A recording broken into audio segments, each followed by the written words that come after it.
Hello. My name is Pam Lowery, and I'm the coordinator for the Young Democrats here in Calhoun County. And our podcast today is with Sheila McNeil.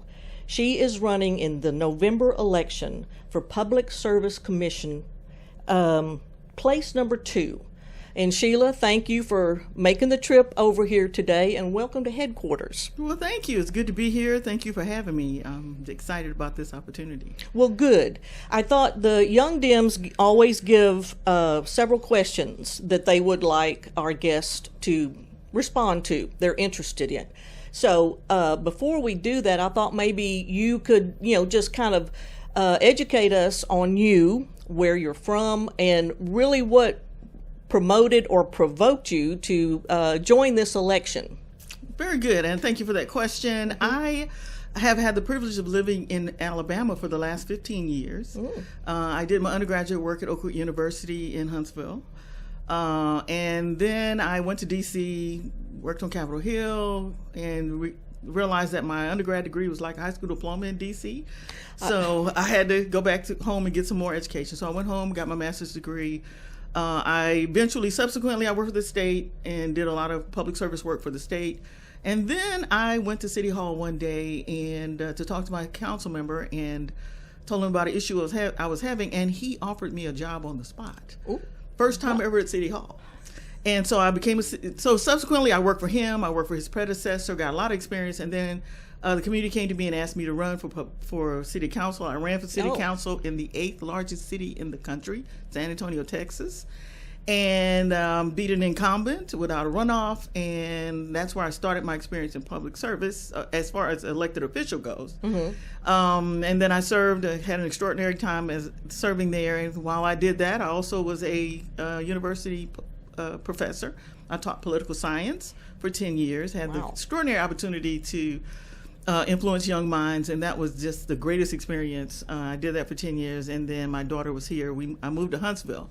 And for the last 2.5 years, I've been the chair of the Madison County Democrats, and I stepped down in January in order to run for this office. And the reason I'm running for the Public Service Commission is because what I found is, first of all, utility bills are too high in Alabama. Mm-hmm. Secondly, I found that that the voice of the people was not being heard. There was no mechanism. There was no way for you to see and obviously see that the voice of the people were being heard when it comes to utility bills. Mm-hmm. And, whether we want to understand it or realize it or not, that is one of the most significant bills we pay. Sure is. And it's and here in Alabama is the one that is non-negotiable because you have people on the Public Service Commission who make those decisions on what we will pay and who work with the power companies. So I felt like, all my years of community service, I want to continue to give back, and this was an opportunity for me to do this.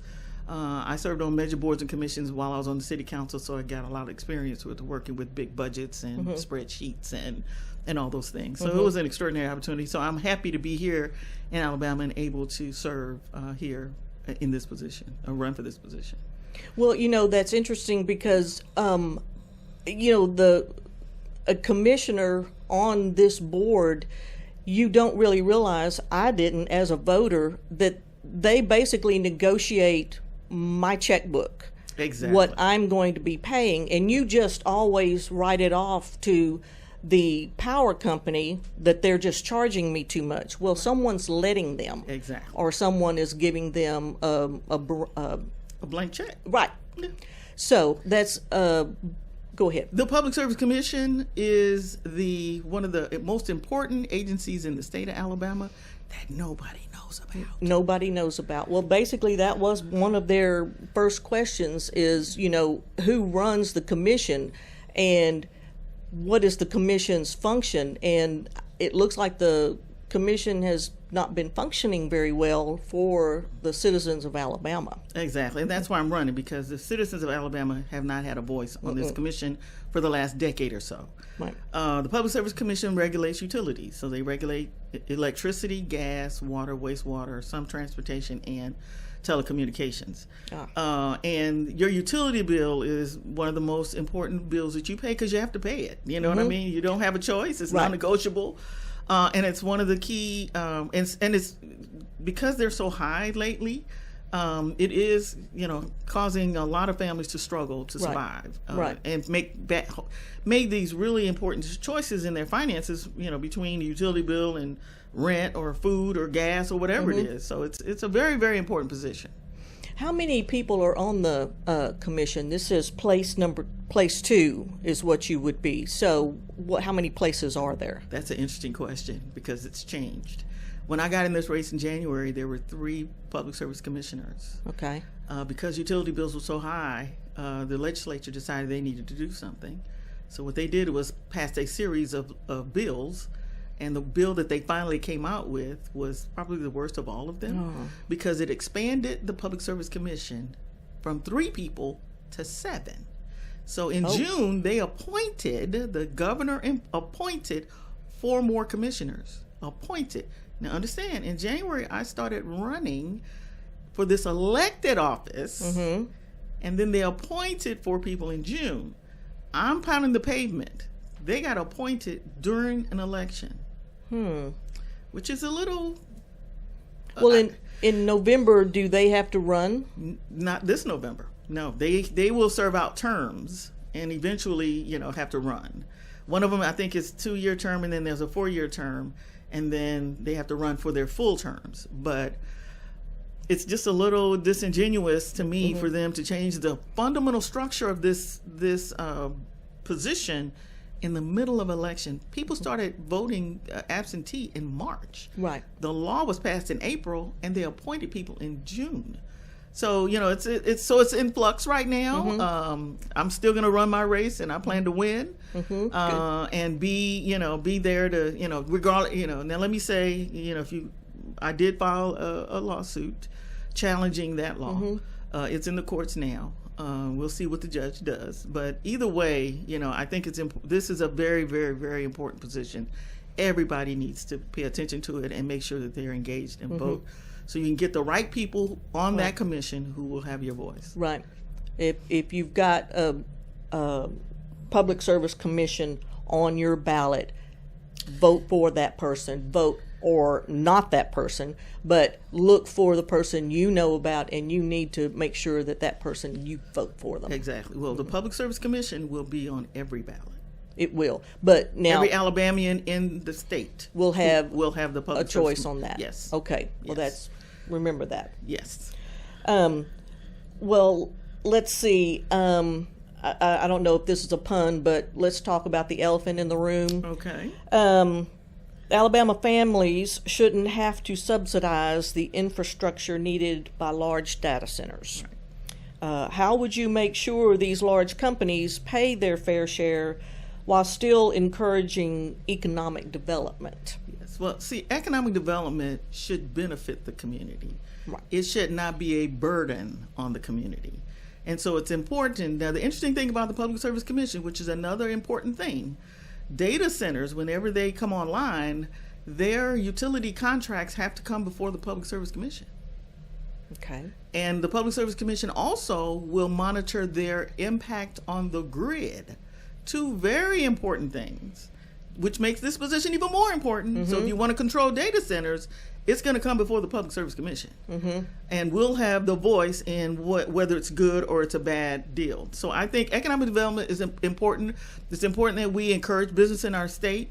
But we've got to make sure that we're protecting the ratepayer and the citizens, and those projects not become a burden on those communities, and the cost be tagged on to the residents or the ratepayers' utility bills.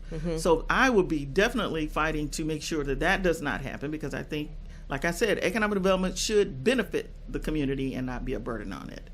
And then as far as data centers, and the whole data center thing goes right now, everybody's talking about the problem, but I'm not hearing many people talk about a solution. And having my experience in as a city council member at the 8th largest city in the country, I've had some experiences, and we've worked on major projects like this before. So I think that the best solution right now for data centers, what's happening now, and the problem is they're disjointed right now. The process is disjointed. Cities, zoning commissions, we have all these different pieces, but there's nowhere where they all come together and we have one process in order to be able to manage the proliferation of data centers coming to Alabama. So I have recommended a plan. It's called the Alabama Data Center Accountability Plan. It's on my website. And it gives a regional approach to managing data centers. And what that means is everyone who's in, all the stakeholders and everyone involved in the approval of a data center be a part of a regional organization that comes together, make sure all the boxes are checked and all the protections are in place, and then approve whether that data center is good for the community or not. There are some communities who want data centers, and then there are some communities who will benefit from data centers. Then there are those who shouldn't have data centers. So having that body come together and all those experts come together, I think is what we need now, and it needs to happen now because they're coming fast. Yes.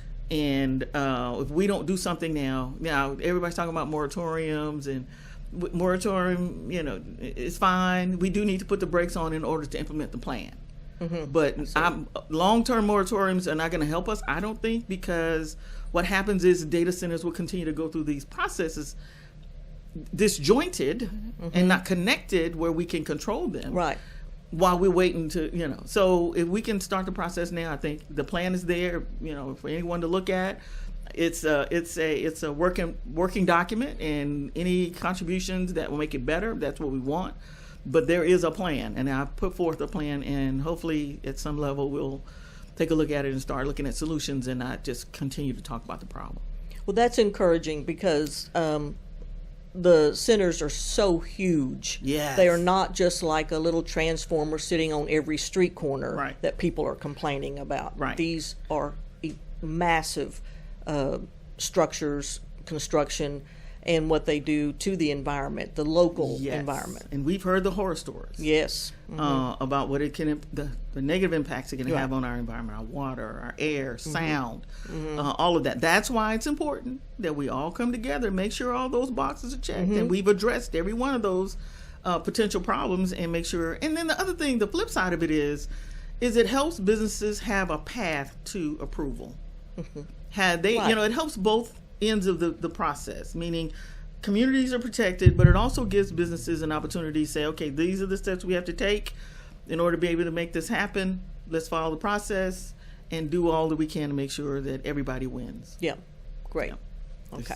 Because we're a technological state, and we got to stay, ahead of the curve. And we have all our young people coming out of college. A lot of them, they are techies. They enjoy technology, and so we want to be able to make sure they have that opportunity, but also protect the community. Right. Yeah. Okay. Good job.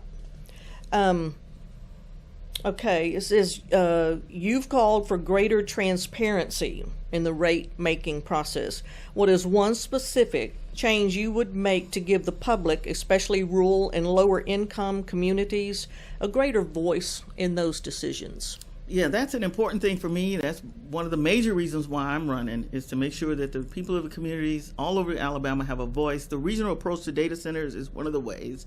But another thing I want to push for is a ratepayer advisory council, where ratepayers will have one place they can go and get what questions they have answered, but they can also put forward issues and concerns they have about how their utility bills are being determined, and have a seat at the table when those determinations are being made before they're made. You know what I mean? Yes. So we don't want to, tell them on the back end. We want to open that process up to the community so that they can have a voice while the process is going on.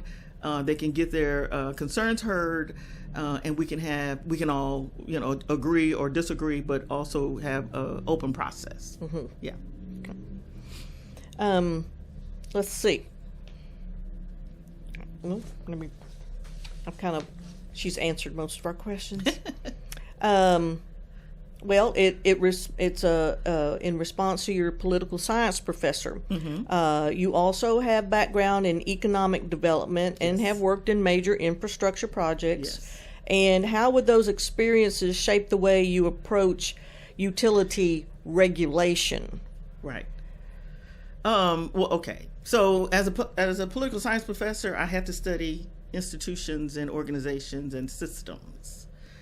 I had to teach them. So that's how I know I have experience with how to work within a system, or how to create a system that will allow us to be able to meet the needs of the community. When I was a city council member, the 8th largest city in the country, was a $2 billion budget at that time.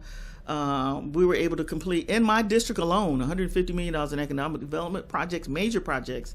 We also created 15,000 jobs. We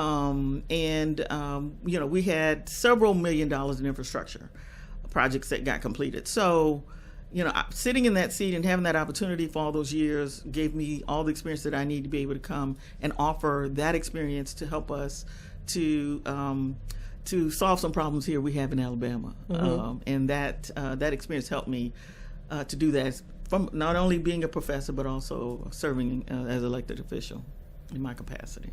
Well, in this place 2, yes. Where does that put your authority or your coverage, and does the next commission take over there, kind of like the districts for U.S. Rep or something like that? Right. So the Public Service Commission is a statewide position. It is. So it's when decisions are made, I'm making decisions for the entire state, not just a district.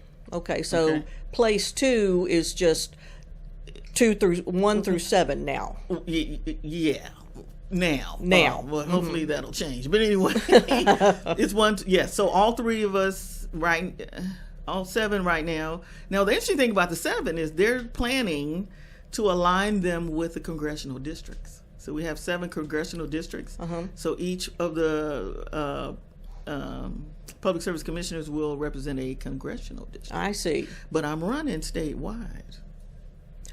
Oh, really? Yeah. Okay. So that means when I become the commissioner in November, I've run statewide, but then they're going to switch me over to a district, which... So at one point, all 7 will get switched to a district, yes. a portion of the state. A portion of the state, yes. I see. Well, now I did not know that. Yes. Okay. That's the plan, to align it with the districts. And then the other thing they're going to do with this new law is appoint an energy secretary. So the governor will appoint an energy secretary to control the agenda of the elected Public Service Commission. I see. And we currently do not have a person in that. That's created. That's a new. Okay. In the new law, with the expansion of the Public Service Commission, that was a part of the law. That'll happen in January. These individuals who were appointed in June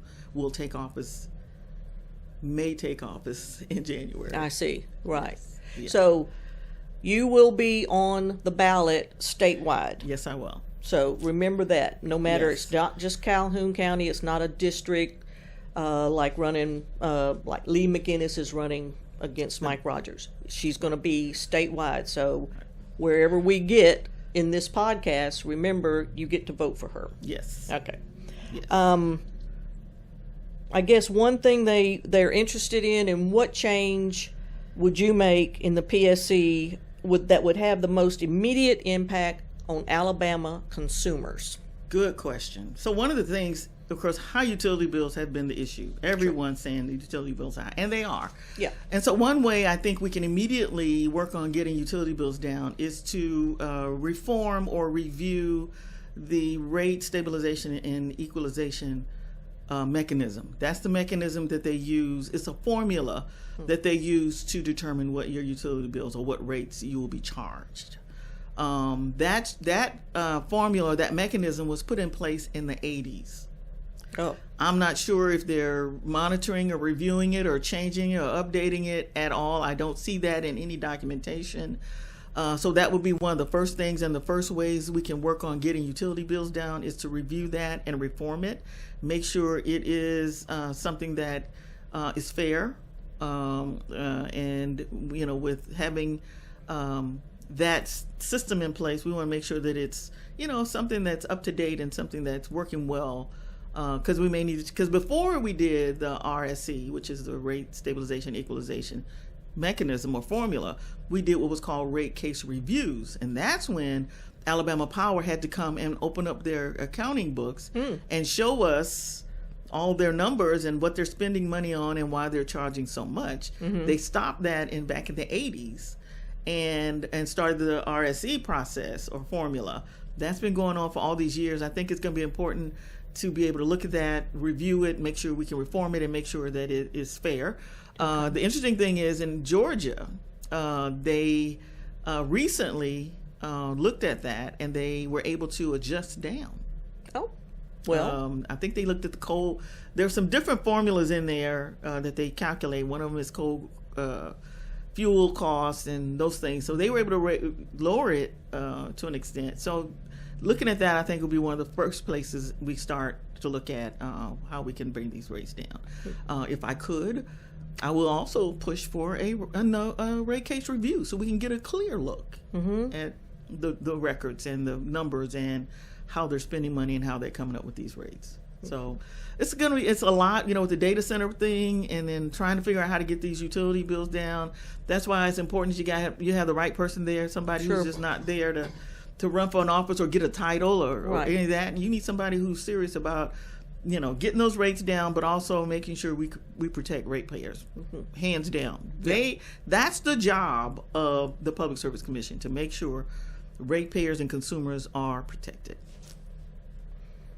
Well, Sheila, I really have learned some things, and not that I didn't think I would. I've got plenty of room to learn more about all of the politics, all of the regulations that should be or could be done for a state. But, guys, I think after this few minutes of listening, Sheila, I think, it's hands down. We don't really have to choose too far. If Sheila's on the ballot, and she'll be on everybody's ballot this year in November, circle it in, because, we've got to participate in what's happening with us as far as our utilities are concerned, structurally, from just the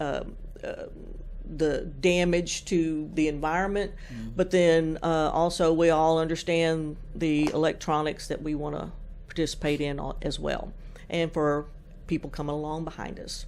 Well, Sheila, I'm going to give you the last few minutes, and I'm just going to sit here and be in awe, and really appreciate the education today. And I'm so glad you made the effort to come here.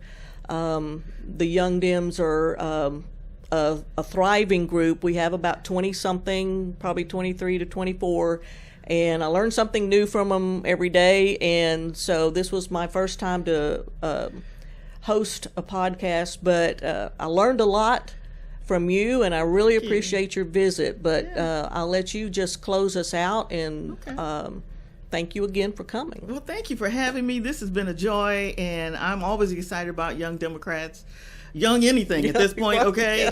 Because, and I want to say to our Young Democrats, politics are critical, and they affect your life from before the cradle to the grave, and even maybe after the grave. And it's important that you're engaged, because no matter what your major is in college, no matter what your career is, you've got to know politics. You got to understand how it works. Listen, you don't even realize it, but you're playing politics at home. Every day when you want something from your parents, or you want to go on a date, or you want to go to the movies, you got to play politics to be able to pull that off, okay? So I'm saying all that to say politics is so important.